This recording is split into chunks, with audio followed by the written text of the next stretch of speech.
कुलदीप सिंह सेंगर, ये नाम अब तक हम सबको रट चुका है। यूपी के उन्नाव का बीजेपी एमएलए जिसने 4 जून 2017 को एक 16 साल की लड़की का रेप किया और उसके बाद उसने पैसे और पावर का वो खेल दिखाया जो हमारे देश की पॉलिटिक्स और हमारी डेमोक्रेसी की सच्चाई है, जिसके बारे में पता हम सबको है, लेकिन हमको इससे प्रॉब्लम तब तक नहीं होती जब तक ऐसा कुछ हमारे साथ ना हो। अब बात है 4 जून 2017 की, जिस दिन शाम को लगभग 8 बजे के करीब कुलदीप सिंह सेंगर के साथी हरिपाल की वाइफ शशि सिंह ने विक्टिम को कॉल किया और बोला कि तुम्हारी नौकरी का इंतजाम हो गया है, कानपुर जाना है और बस निकलने वाली है, तो जल्दी आओ। विक्टिम के आने के बाद शशि सिंह अपने बेटे शुभम के साथ विक्टिम को लेकर सेंगर के घर पहुंची नौकरी दिलवाने के बहाने से, लेकिन पीछे वाले दरवाजे से, क्योंकि आगे सिक्योरिटी थी और सीसीटीवी भी थे। अंदर जाने के बाद कुलदीप सिंह सेंगर ने विक्टिम के साथ वो किया जिसके खिलाफ जस्टिस पाने के लिए लड़ते लड़ते उसके पापा को मार दिया गया, लॉयर को मार दिया गया, 2 आंटियों को मार दिया गया, जिनमें से एक इस केस की गवाह भी थी। और इन सब के बाद भी 23 दिसंबर 2025 को हाई कोर्ट से सेंगर को बेल मिल गई। तो आखिर ये हुआ कैसे? इस वीडियो में हम इस केस को अच्छे से समझेंगे कि क्या हुआ, कब हुआ और कैसे हुआ। तरीके से आपका नाम आ रहा है, क्या आप इस चीज को निष्पक्ष जांच के लिए क्या आप इस्तीफा दोगे? इस्तीफा नहीं? हाँ। नाम किसी का आने से कोई इस्तीफा दे देता है? हाँ। किसी का नाम, आपका नाम कहीं कोई ले लेगा तो क्या इस्तीफा दे देंगे अपने चैनल से? सरासर गलत है। मतलब स्वाभाविक रूप से मेरी उम्मीद जगाई, आगे की लड़ाई लड़ने की उम्मीद जगाई कि मैं लड़ाई लड़ती रहूं और उन दोषियों को, अपने पिता के हत्यारों को, अपने जो मेरे साथ मेरी इज्जत से खिलवाड़ किया, मेरे साथ गैंग रेप करवाया, मेरे साथ रेप किया, मैं उनको फांसी के फंदे में जाके लेकर जाऊं। इस केस पे आने से पहले हमें सेंगर के बैकग्राउंड को समझना जरूरी है कि आखिर कोई आदमी इतना बड़ा कैसे बन गया कि वो अपने एक क्राइम को छुपाने के लिए बार बार क्राइम करने की हिम्मत कर गया। तो शुरू से शुरू करते हैं। कुलदीप सिंह सेंगर का जन्म 1966 में यूपी के उन्नाव में एक राजपूत परिवार में हुआ था, एक जमींदार परिवार जिनका दबदबा था अपने गांव में। तो सेंगर को पावर और इन्फ्लुएंस विरासत में मिली थी। साल 1997 में इसने कांग्रेस ज्वाइन की और लोकल लेवल पॉलिटिक्स में घुस गया, जिससे इसकी बाहुबली वाली इमेज बनना शुरू हुई। अब पॉलिटिक्स में आने के लिए इसे कोई स्टूडेंट पॉलिटिक्स या आंदोलन का हिस्सा नहीं बनना पड़ा, बल्कि साल 2002 के यूपी विधानसभा चुनाव में मायावती की बीएसपी ने सामने से इसे उन्नाव से एमएलए का इलेक्शन लड़ने का टिकट दिया। इसका पावर और इन्फ्लुएंस इतना था कि यूपी की उन्नाव विधानसभा सीट, जहां से बीएसपी कभी इलेक्शन नहीं जीती थी, वो इस बार जीत गई। इलेक्शन जीत के ये फर्स्ट टाइम एमएलए बना और उन्नाव के बाहुबली के तौर पे इसकी इमेज एस्टैब्लिश हो गई। अब देखो, हमारे देश की कोई भी पॉलिटिकल पार्टी किसी कैंडिडेट को ये सोच के टिकट नहीं देती कि ये अच्छा इंसान है, ईमानदारी से काम करेगा, बल्कि ये सोचा जाता है कि ये हमें इलेक्शन जिता पाएगा या नहीं, फिर चाहे वो कोई शरीफ आदमी हो, कोई क्रिमिनल हो या कोई बाहुबली ही क्यों ना हो। एक तो मुझे नहीं समझ आता ये वर्ड आया कहां से, बाहुबली कैसे बनता है? कोई बाहुबली अपने एरिया के लोगों को दबा के, डरा के, इलीगल काम करके, किडनैपिंग, मर्डर जिसके लिए चुटकियों का खेल हो, तो ऐसे इंसान को हमें बहुत बड़ा क्रिमिनल नहीं बोलना चाहिए। ये बाहुबली क्या होता है? ऐसा लगता है कि इन्हें कोई सम्मान दिया जा रहा है कानून की धज्जियां उड़ाने के लिए। इस टॉपिक पे मैं कभी और वीडियो बनाऊंगा। अभी सेंगर के केस पे वापस आते हैं। सेंगर साल 2002 में बीएसपी के टिकट पे उन्नाव से इलेक्शन जीत के फर्स्ट टाइम एमएलए बना और फिर साल 2007 में ये समाजवादी पार्टी से जुड़ा और एसपी के टिकट पे बांगरमऊ से इलेक्शन लड़ा। अब देखो, उन्नाव लोकसभा कॉन्स्टिट्यूंसी में टोटल 6 विधानसभा कॉन्स्टिट्यूंसी आती है: बांगरमऊ, सफीपुर, उन्नाव, मोहन, पूर्वा और भगवंत नगर। और सेंगर का दबदबा भी इन्हीं इलाकों पे था, इसलिए उसने अपनी पॉलिटिकल लाइफ में टोटल 4 इलेक्शन लड़े और उन 4 में से 2 बांगरमऊ से लड़े, एक भगवंत नगर से और एक उन्नाव से। तो 2002 का इलेक्शन इसने उन्नाव से लड़ा, फिर 2007 का इलेक्शन बांगरमऊ से लड़ा, वहां भी इसे जीत ही मिली। फिर 2012 यूपी विधानसभा चुनाव में इसे एसपी ने भगवंत नगर सीट से चुनाव लड़ने का टिकट दिया और इसे वहां भी जीत मिली। फिर आया साल 2017 जब इसने बीजेपी ज्वाइन की और बांगरमऊ सीट से इलेक्शन लड़ने का टिकट पाया। ये चुनाव 7 फेज में हुए और 11 फरवरी से 8 मार्च तक चले। 11 मार्च 2017 को इलेक्शन का रिजल्ट आया और बीजेपी ने 403 में से 325 सीट जीत के एक लैंडस्लाइड विक्ट्री पाई। सेंगर को भी बांगरमऊ सीट पे जीत मिली और ये उसकी चौथी लगातार जीत थी। पावर और इन्फ्लुएंस के घमंड में इसने इस पूरे 15 साल के ड्यूरेशन में बहुत बार कानून तोड़े, जिस वजह से इस पे 13 केसेस भी लगे, जिनमें से कुछ मारपीट के थे, कुछ क्रिमिनल इंटिमिडेशन के, कुछ जबरदस्ती जमीन पे कब्जा करने के, इलीगल वेपन्स रखने के और छोटे मोटे दंगे करवाने के। लेकिन इनमें से किसी भी केस में सेंगर पे कोई एक्शन नहीं हुआ। कुछ केसेस बिना इन्वेस्टिगेशन के ही बंद करवा दिए गए, कुछ में कंप्लेंट करवाने वाले को डरा धमका के केस वापस करवा दिया गया और जो बचे कुछ केस पेंडिंग रह गए उनमें या तो इन्वेस्टिगेशन हुई ही नहीं या हुई तो इतनी धीरे चली कि उस इन्वेस्टिगेशन से कुछ होने वाला नहीं था और हुआ भी नहीं। अब एक आदमी जिसे पावर विरासत में मिली हो, जो 4 बार लगातार एमएलए बना हो और इस पूरे समय में जिसने ना जाने कितनी बार कानून तोड़ा हो, लेकिन उसके बावजूद भी कोई उसका बाल भी बांका ना कर पाया हो, तो आप सोच के देखो उसके कॉन्फिडेंस का लेवल क्या होगा। ऑनेस्टी से बात करूं तो हम वो लेवल इमेजिन भी नहीं कर सकते जिस कॉन्फिडेंस के साथ वो जी रहा था, जहां उसे पता था कि कानून तो उसके जूते पे है। नमस्ते। हाँ बताओ। क्या करवा रहे हो नेताजी? हाँ भैया। गांव में क्या करवा रहे थे? ये तो ठीक काम नहीं है, मरवाना पिटवाना बच्चों को, पप्पू को, सबको तो अच्छी बात नहीं है। अच्छा तो हमें को वो दे रहे हो बेटा? दे नहीं रहे हैं, आपकी सेवा की इसलिए आपको बता रहा हूँ। तो हमारी सेवा की तो तुमको हमारी सेवा में रहना चाहिए, तो हमारे खिलाफ एप्लीकेशन क्यों देते हो? मैं आपके खिलाफ कुछ नहीं कर रहा था। लोग चाहते हैं कि ये लोग मर जाएं। जी, मतलब लड़ाई में सबका नुकसान होता है, हमारा तुम्हारा सबका। तुम हमारे छोटे भाई हो, तुम आगे बढ़ो। हमने यही चीज तुमसे कही थी ना जी, और आप हमारे पास आइए और घर में सब सदस्यों से कह दीजिए जी। जो हुआ वो खत्म, हम तुम मिलके एक नया अध्याय शुरू करते हैं। नहीं तो इनको अतुल क्या जरूरत थी? मैंने अतुल से भी ढंग से कल से बात की थी। हमने कहा भैया तुमको क्या जरूरत थी मारने पीटने की, जाने के? अतुल तुम्हारे ज्यादा सगे हैं कि कोई दूसरा तुम्हारा ज्यादा सगा है? अतुल सगे हैं। तो अतुल सगे हैं तो बात खत्म हो गई। अतुल अपने काम की मेरे सामने गलती मांगेंगे, महेश अपने काम की हमारे सामने गलती मांगेंगे, और हमारे तुम्हारे परिवार एक होके रहेंगे, बस बात खत्म हो गई। तो सबको रोको, सबको मना करो। ठीक। अब आते हैं इस पे लगे रेप केस पे। तो देखो, रेप केसेस में विक्टिम और उसके परिवार की इंफॉर्मेशन छुपाई जाती है ताकि विक्टिम इस केस के बाद एक नॉर्मल लाइफ जी सके और हमारा प्यारा समाज उसको हर थोड़ी देर में ये ना याद दिलाता रहे कि उसका रेप हुआ है। तो इसलिए विक्टिम को हाई कोर्ट की जजमेंट में एएस के नाम से बुलाया गया है और हम भी विक्टिम को एएस ही बुलाएंगे।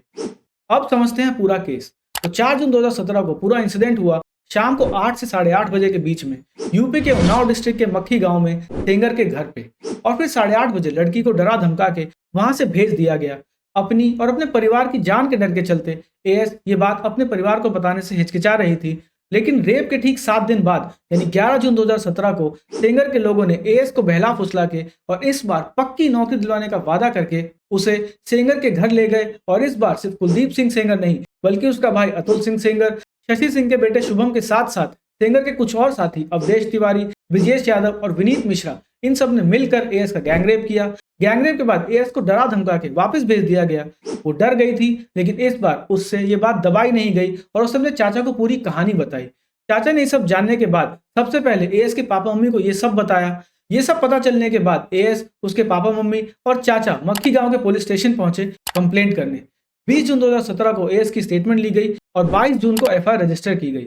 अब देखो, जब कोई भी एफआईआर रजिस्टर होती है तो पुलिस वालों को उसमें क्या क्या ऑफेंस हुआ है वो लिखना होता है, जैसे किडनैपिंग, मर्डर या और भी कोई ऑफेंस हो, और उस ऑफेंस के हिसाब से आईपीसी के कौन से सेक्शन लगेंगे वो लिखना होता है। अब आईपीसी यानी इंडियन पिनल कोड में सारे ऑफेंसेस, उनके सेक्शंस यानी धाराएं और उनमें कितनी मिनिमम और मैक्सिमम सजा हो सकती है वो लिखा होता है। आईपीसी को ही चेंज करके 2024 में हमारी फाइनेंस मिनिस्टर निर्मला सीतारमन भारतीय न्याय संहिता लेके आई और 1 जुलाई 2024 से आईपीसी की जगह बीएनएस को फॉलो किया जाने लगा। ये दोनों सेम ही चीज है, बस आईपीसी का नाम बदल के बीएनएस कर दिया गया है और कुछ नहीं।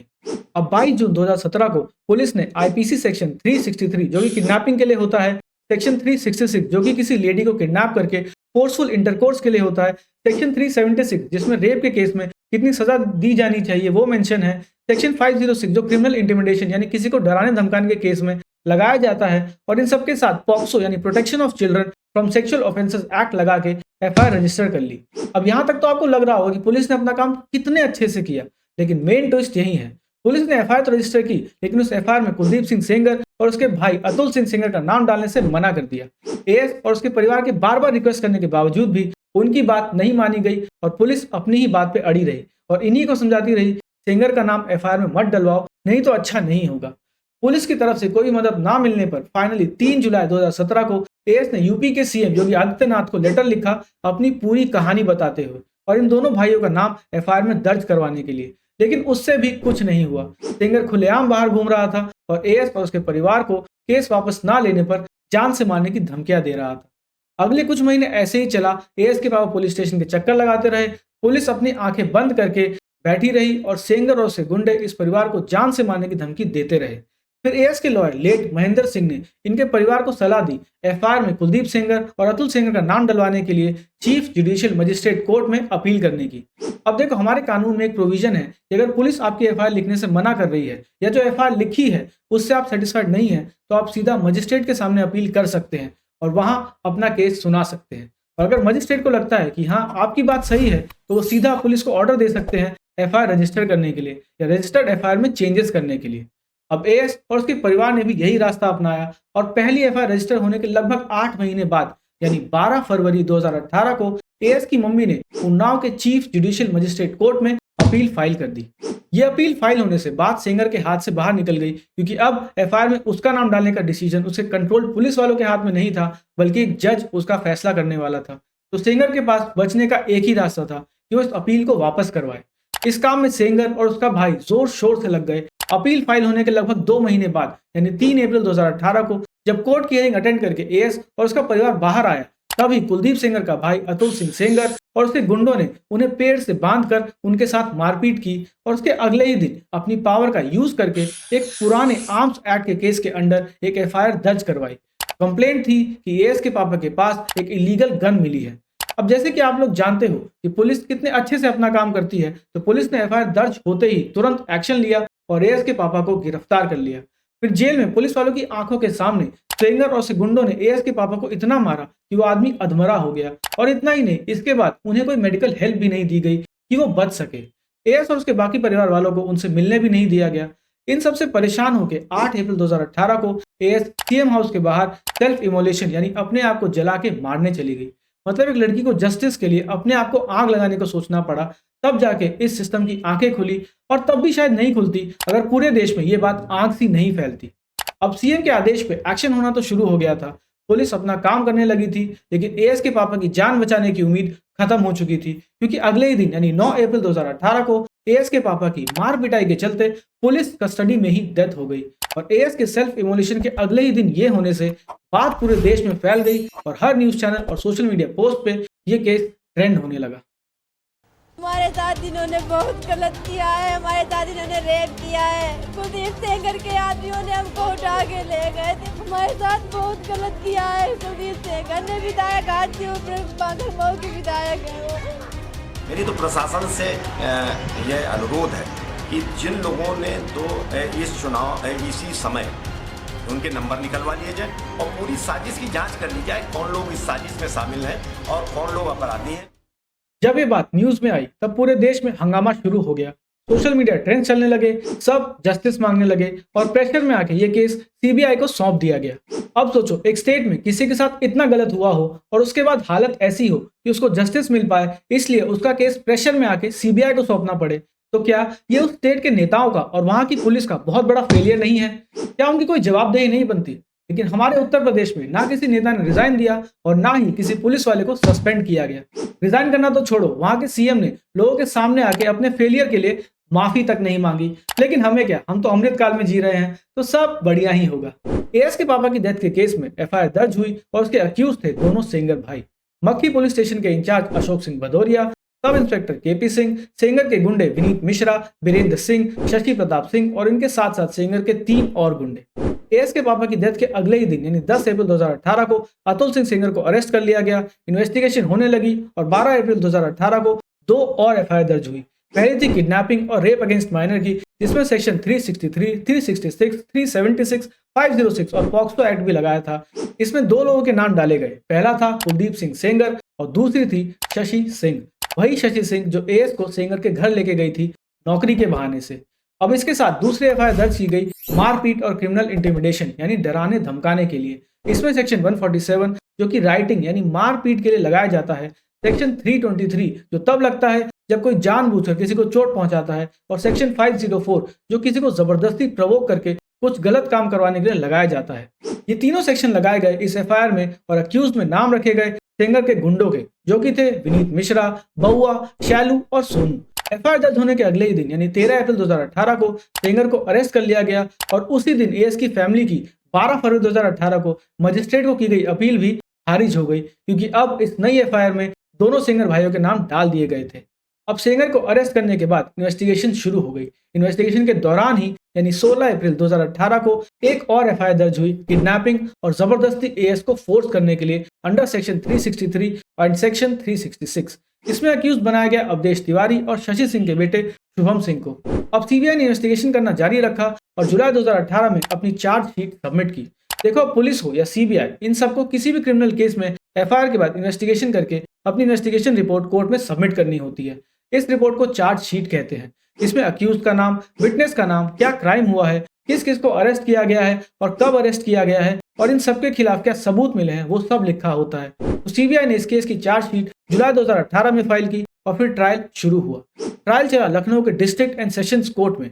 अब देखो, जैसे एएस के पापा को एक पुराने केस में फंसा के जेल में बंद किया गया था, उसी तरह एएस के चाचा को भी एक पुराने केस में फंसाकर जेल में बंद किया गया था। वो रायबरेली जेल में बंद थे और ट्रायल कोर्ट में सेंगर के खिलाफ रेप केस शुरू होने के लगभग एक साल बाद यानी 28 जुलाई 2019 को एएस, उसके लॉयर महेंद्र सिंह और उसकी 2 आंटियां लॉयर की गाड़ी से एएस के चाचा से मिलने जा रही थी। तब ही रायबरेली में हाईवे पे एक ट्रक से उनका एक्सीडेंट हो गया।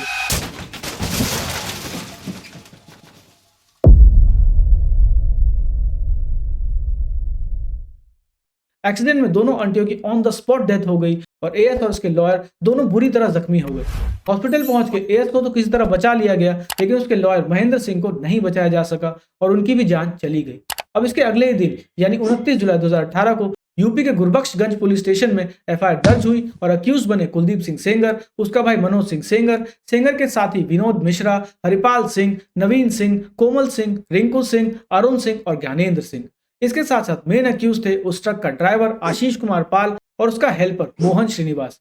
अब इस एक्सीडेंट की बात हर न्यूज चैनल और हर सोशल मीडिया पे फैल गई। पूरे देश में प्रोटेस्ट चालू हो गए और हर कोई जस्टिस मांगने लगा। प्रेशर में आके ये केस भी सीबीआई को सौंप दिया गया और सुप्रीम कोर्ट ने एएस और सेंगर से जुड़े सारे केसेस के ट्रायल दिल्ली में करने का ऑर्डर दे दिया। मतलब पहले तो विक्टिम को जस्टिस दिलाने के लिए केस सिर्फ सीबीआई को सौंपने पड़े थे, लेकिन अब तो केसेस के ट्रायल भी लखनऊ से हटा के दिल्ली में करने पड़े। इसके साथ साथ सुप्रीम कोर्ट ने सजेस्ट किया डे टू डे ट्रायल करने के लिए, ताकि इन दोनों से जुड़े हर केस में रेगुलर हियरिंग हो सके और जल्दी से जजमेंट आ पाए। अब इन केसेस की हियरिंग दिल्ली के 30 हजारी कोर्ट में शुरू हुई और फ्रीक्वेंट हियरिंग के चलते उसी साल दिसंबर में यानी 16 दिसंबर 2019 को रेप केस में सेंगर को दोषी पाया गया और 20 दिसंबर 2019 को उसे लाइफ टाइम इम्प्रिजनमेंट यानी आजीवन कैद की सजा सुनाई गई। फिर मार्च 2020 में एएस के फादर की कस्टोडियल डेथ के केस में भी सेंगर को गिल्टी पाया गया और उसमें 10 साल की सजा सुनाई गई। इसके बाद 31 जुलाई 2021 को एएस और उसके लॉयर का ट्रक से एक्सीडेंट करवाने के केस में सेंगर या उसके किसी भी साथी को गिल्टी नहीं पाया गया, इसलिए उस केस में सिर्फ ट्रक के ड्राइवर और हेल्पर पे केस चले। कुलदीप सेंगर को उम्र कैद की सजा दी है अदालत ने। आज 2 बजे अदालत से फैसला आना था, सजा पर सुनवाई होनी थी और अभी अभी ये बड़ी खबर आ रही है, कुलदीप सेंगर को उम्र कैद की सजा दी गई है और साथ ही 25 लाख का जुर्माना भी लगाया गया है। उन्नाव रेप केस में कुलदीप सिंह सेंगर को बड़ी राहत मिली है। पूर्व बीजेपी विधायक कुलदीप सिंह सेंगर की सजा सस्पेंड कर दी गई है। दिल्ली हाईकोर्ट ने कुलदीप सेंगर की सजा पर यह रोक लगाई है। 15 लाख के बॉन्ड पर कुलदीप सिंह सेंगर को यह जमानत मिली है। अब जब ट्रायल कोर्ट ने ऑलरेडी सेंगर को रेप केस में गिल्टी मान के सजा सुना दी थी, तो दिसंबर 2025 में हाई कोर्ट ने सेंगर की बाकी की सजा कैंसिल करके उसे बेल क्यों दे दी? इस सवाल के जवाब को समझने के लिए हमें इस केस के डेप्थ में जाना होगा। मेरे पास हाई कोर्ट की 53 पेजेस की जजमेंट है और सुप्रीम कोर्ट का स्टे ऑर्डर है। तो ये कैसे हुआ, ये हम इन्हीं के बेसिस पे समझेंगे। अब देखो, सेंगर को आईपीसी के सेक्शन 363 जो कि किडनैपिंग के लिए होता है, सेक्शन 366 जो कि किसी लेडी को किडनैप करके फोर्सफुल इंटरकोर्स के लिए होता है, सेक्शन 376 जिसमें रेप के केस में कितनी सजा दी जानी चाहिए वो मेंशन है। इनके साथ साथ उस पर पॉक्सो यानी protection of children from sexual offences act के सेक्शन 5C जो कि माइनर्स के साथ सेक्सुअल असॉल्ट करने के लिए लगाया जाता है, और सेक्शन 6 जिसमें सेक्शन 5C के अंडर किए गए ऑफेंस की सजा डिफाइंड है, जो कि है मिनिमम 20 साल और मैक्सिमम लाइफ इम्प्रिजनमेंट कुछ फाइन के साथ। अब ट्रायल के दौरान सबसे पहला सवाल यह था कि रेप हुआ है या नहीं। देखो, हमारे कानून के हिसाब से you are innocent until proven guilty, यानी आप तब तक निर्दोष माने जाते हो जब तक ये साबित नहीं होता कि आप ही क्रिमिनल हो। और since Sengar already trial court में गिल्टी प्रूव हो चुका था, तो मतलब सेंगर क्रिमिनल था और रेप हुआ था। फिर नेक्स्ट सवाल था कि क्या एएस माइनर थी इंसिडेंट के टाइम पे, क्योंकि तभी पॉक्सो लग सकता है, नहीं तो ये रेप अगेंस्ट एन एडल्ट हो जाएगा। पॉक्सो में जहां मिनिमम सजा 20 साल की है, वहीं एडल्ट वुमेन के साथ रेप के केस में मिनिमम सजा 7 साल की हो जाती है। हमारे लॉ के हिसाब से 18 साल या उसके ऊपर के लोग एडल्ट कहलाते हैं। अब एएस बचपन में अपने मामा और नाना के साथ रायबरेली में रह के अकबर बहादुर स्कूल यानी एबीएस पब्लिक स्कूल में पढ़ती थी। इसी स्कूल के एडमिशन रजिस्टर में एएस की डेट ऑफ बर्थ 17 अगस्त 2001 मेंशन थी, जिसके हिसाब से इंसिडेंट के टाइम पे एएस की एज 16 साल के करीब होती है, यानी वो माइनर थी। ट्रायल कोर्ट ने इसको एविडेंस मान के एएस को माइनर माना और सेंगर पे पॉक्सो का केस लग गया, यानी उसको कम से कम 20 साल की सजा होना तय थी। अब पॉक्सो एक्ट के सेक्शन 5C में स्पेसिफिकली मेंशन है कि अगर कोई इंसान जो किसी पोजीशन ऑफ ट्रस्ट या अथॉरिटी पे है और अगर वो किसी माइनर के साथ ऐसा कुछ करता है तो उसको एग्रेवेटेड पेनिट्रेटिव सेक्सुअल असॉल्ट माना जाएगा, यानी उसके द्वारा किए गए ऑफेंस को और सीरियस माना जाएगा। इस पोजीशन ऑफ ट्रस्ट और अथॉरिटी में पब्लिक सर्वेंट्स को भी रखा गया है। अब ट्रायल कोर्ट ने हियरिंग के दौरान रेफरेंस लिया एलके अडवाणी पे 1997 में चले हवाला स्कैंडल केस का, जिसमें प्रिवेंशन ऑफ करप्शन एक्ट के हिसाब से एक इलेक्टेड रिप्रेजेंटेटिव भी पब्लिक सर्वेंट होता है, ये माना गया है। इसके बेसिस पे ट्रायल कोर्ट ने ये पाया कि सेंगर एक पब्लिक सर्वेंट है, यानी वो एक पोजीशन ऑफ अथॉरिटी पे है, मतलब ये ऑफेंस बहुत सीरियस है और इसी बेसिस पे उसे लाइफ टाइम इम्प्रिजनमेंट की सजा सुनाई। बट हाई कोर्ट में जब सेंगर की बेल अपील सुनी गई तब सबसे पहले आर्गुमेंट हुई कि कोई सिटिंग एमएलए पब्लिक सर्वेंट होता है या नहीं। सेंगर के वकीलों ने पॉक्सो एक्ट पे बात की और बताया कि पॉक्सो एक्ट में सेक्शन 2 में क्लियरली लिखा है कि पब्लिक सर्वेंट कौन कौन होते हैं वो या तो हम आईपीसी में मेंशन डेफिनेशंस के बेसिस पे डिफाइन कर सकते हैं, या सीआरपीसी यानी कोड ऑफ क्रिमिनल प्रोसीजर के बेसिस पे, या जस्टिस जुवेनाइल एक्ट के बेसिस पे, या इंफॉर्मेशन टेक्नोलॉजी एक्ट के बेसिस पे। लेकिन यहाँ कहीं पे भी prevention of corruption act mention नहीं है, यानी हम उस एक्ट को रेफर नहीं कर सकते पब्लिक सर्वेंट की डेफिनेशन देखने के लिए। अब जो भी एक्ट मेंशन्ड है पॉक्सो में, यानी आईपीसी, सीआरपीसी, जेजे एक्ट और आईटी एक्ट, इन सब में से किसी भी तरीके से ये नहीं कहा जा सकता कि एक एमएलए पब्लिक सर्वेंट होता है। इन दोनों दलीलों के दम पे हाई कोर्ट ने ये माना कि ट्रायल कोर्ट की तरफ से गलती हुई है, क्योंकि एक एमएलए को पब्लिक सर्वेंट नहीं माना जा सकता। लेकिन इसके बावजूद भी सेंगर को लाइफ इम्प्रिजनमेंट हो सकती है, उसकी पॉसिबिलिटी हाई कोर्ट ने खत्म नहीं की। इसके बाद बात आई कि एएस इंसिडेंट के टाइम पे माइनर थी या नहीं। अब ट्रायल कोर्ट ने एबीएस पब्लिक स्कूल के एडमिशन रजिस्टर में लिखी एएस की डेट ऑफ बर्थ को एविडेंस मान के एएस को माइनर माना था, लेकिन हाई कोर्ट में उसी स्कूल के प्रिंसिपल अरुण कुमार सिंह ने गवाही दी कि उस एडमिशन रजिस्टर में एएस की डेट ऑफ बर्थ पे ओवर राइटिंग हो रखी थी, मतलब उसका भरोसा नहीं किया जा सकता। और फिर सेंगर के वकीलों ने दलील दी कि एविडेंस एक्ट के हिसाब से एविडेंस उसी को माना जा सकता है जो डॉक्यूमेंट रेगुलरली मेंटेन्ड हो और एक डेजिग्नेटेड आदमी हो उसको मेंटेन करने के लिए। लेकिन एबीएस स्कूल के एडमिशन रजिस्टर संडे को भी अपडेट की जाती थी और कोई डेजिग्नेटेड आदमी नहीं था उसको अपडेट करने के लिए, यानी ये कोई क्रेडिबल एविडेंस नहीं हो सकता। इसके साथ साथ उन्होंने खंडेसराय रायबरेली के ही एक गवर्नमेंट स्कूल के प्रिंसिपल से गवाही दिलवाई कि एएस उस गवर्नमेंट स्कूल में पढ़ती थी और उसके एडमिशन रजिस्टर के हिसाब से एएस की डेट ऑफ बर्थ 5 जुलाई 1998 है, यानी इंसिडेंट के टाइम पे एएस 18 साल से ऊपर की थी, यानी माइनर नहीं थी। अब हमारे एविडेंस एक्ट के हिसाब से जब किसी विक्टिम की एज को लेकर कंफ्यूजन होता है तो एज पता लगाने के लिए मेडिकल टेस्ट करवाया जाता है, जिसका नाम है ऑसिफिकेशन टेस्ट। कोर्ट ने सीबीआई को डायरेक्शन दिया एएस का ऑसिफिकेशन टेस्ट करवाने के लिए। सीबीआई ने उन्नाव के डिस्ट्रिक्ट हॉस्पिटल और लखनऊ के राम मनोहर लोहिया हॉस्पिटल में टेस्ट करवाया और दोनों जगह से एक ही रिपोर्ट आई कि एएस इंसिडेंट के टाइम पे 18+ थी, मतलब माइनर नहीं थी। अब माइनर नहीं थी तो पॉक्सो एक्ट नहीं लग सकता, और पॉक्सो नहीं लग सकता तो जो मिनिमम सजा 20 साल की थी वो ऑटोमेटिकली कम होकर 7 साल पे आ गई। अब सेंगर के वकीलों ने दलील दी कि सेंगर 13 अप्रैल 2018 से जेल में है, यानी लगभग 7.5 साल से जेल में है, और सिंस अभी भी रेप केस हाई कोर्ट में चल रहा है और ऑलरेडी सेंगर मिनिमम सजा से ज्यादा टाइम जेल में रह चुका है, तो उसको सजा डिसाइड होने तक बेल मिलनी चाहिए और उसकी बाकी की सजा कैंसिल होनी चाहिए। अब देखो, आपके और मेरे इमोशंस कितने भी हर्ट क्यों ना हो रहे हो, लेकिन कोर्ट कानून के हिसाब से चलती है और सेंगर के वकील ये प्रूव करने में कामयाब रहे कि उनके क्लाइंट को बेल मिलनी चाहिए। तो फाइनली 23 दिसंबर 2025 को हाई कोर्ट ने इस बेल प्ली की जजमेंट में सेंगर की बाकी की सजा कैंसिल कर दी और उसे बेल दे दी। Relief for ex-BJP MLA Kuldeep Sengar, the Delhi High Court has suspended the sentence of Unnao rape case convict Kuldeep Singh Sengar pending the hearing of his appeal challenging the conviction.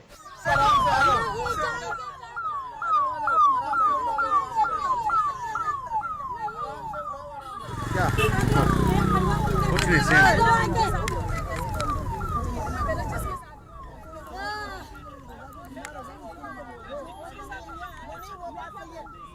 अब जैसे ही ये judgement as और उसके परिवार तक पहुंची, वो लोग प्रोटेस्ट पे उतर गए। उनको हटाने के लिए दिल्ली पुलिस उन्हें वहां से घसीट कर पुलिस स्टेशन ले गई। ये होने से पूरे देश में फिर से जोर शोर से प्रोटेस्ट शुरू हो गए। प्रेशर में आके सुप्रीम कोर्ट को इंटरवीन करना पड़ा और 29 दिसंबर 2025 को उन्होंने इस फैसले पे स्टे लगा दिया और सेंगर की बेल रोक दी। फिर 19 जनवरी 2026 को सेंगर की एएस के पापा को मारने के केस में बेल प्ली की हियरिंग थी हाई कोर्ट में। इस बार भी सेंगर के वकीलों ने वही दलील दी कि सेंगर को 10 साल की सजा हुई थी इस केस में और वो ऑलरेडी 7.5 साल जेल में काट चुका है और केस अभी भी हाई कोर्ट में चल रहा है। तो सिंस वो मैक्सिमम सजा काट चुका है तो उसे बेल मिलनी चाहिए। लेकिन इस बार हाई कोर्ट ने ये बेल पिटीशन रिजेक्ट कर दी, ये कहते हुए कि डिले इन ट्रायल कोई रीजन नहीं होता जिस वजह से सेंगर को बेल मिलनी चाहिए। अब मेरा यहाँ पे एक सवाल है और आई थिंक हम सबका होना चाहिए कि कानून तो वही है, तो ये कैसे होता है कि लोग प्रोटेस्ट करेंगे तो जस्टिस वैसे होगा जैसे होना चाहिए, लेकिन जब लोग शांत रहेंगे तो कानून की किताबें फॉलो होंगी। जस्टिस इतना सेलेक्टिव कैसे हो सकता है?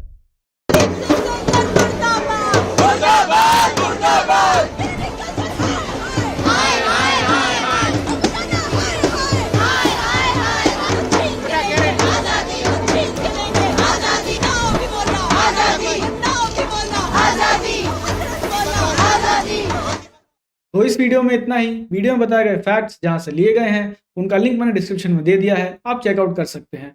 वीडियो अच्छी लगी हो तो लाइक कर देना, चैनल को सब्सक्राइब कर लेना। Thanks for watching.